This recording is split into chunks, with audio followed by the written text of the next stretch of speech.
कटनी मध्य प्रदेश से कुमारी मयूरी जैन कह रही हैं, महाराज श्री यह प्रश्न मेरे पापा का है। वो कह रहे हैं जब हम बच्चे थे तो बड़ों की बात मानने का कल्चर था, अब हम बड़े हुए तो बच्चों की बात मानने का कल्चर आ गया। हमारी तो किसी ने सुनी ही नहीं। महाराज जी इसी सुनी नहीं सुनी में जीवन निकला जा रहा है।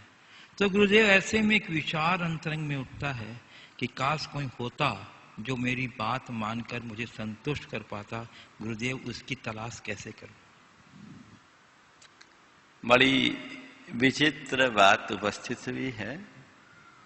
बचपन में कहा जाता था कि हमें बड़ों की बात माननी चाहिए और आज कहा जा रहा है कि हमें बच्चों की बात माननी चाहिए।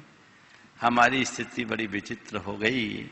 पहले हमने बड़ों की बात मानी और आज बच्चों की बात माननी पड़ रही है। आखिर कोई मेरी बात माने ऐसा तो मिले। मैं आपसे कहता हूं आप इसमें थोड़े नकारात्मक दिशा में चले गए। इसमें तो गर्व होना चाहिए,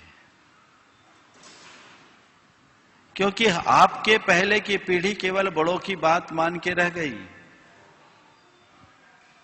लेकिन आप ऐसे हुए जिनने बड़ों की भी मानी और बच्चों की भी मानी। आने वाली पीढ़ी को केवल बच्चों की माननी होगी आपके कथनानुसार, लेकिन आप ऐसी कड़ी बने जिनने बड़ों की भी मानी और बच्चों की भी मानी। मैं तो इतनी ही जानता हूं, जो औरों की मानता है जगत में उसी की मान्यता होती है।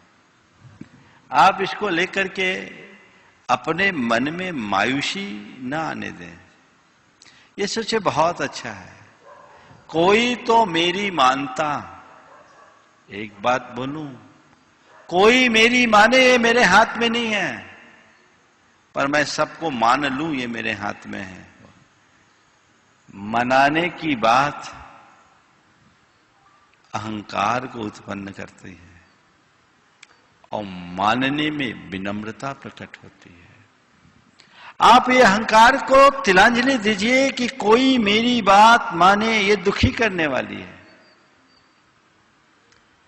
और इस स्थिति को विनम्रता पूर्वक स्वीकार लो कि मैं सबकी मानूं, मान रहा हूं, अंत तक मानूं और मैं मानता हूं सब मुझसे राजी है, मुझे क्या हानि।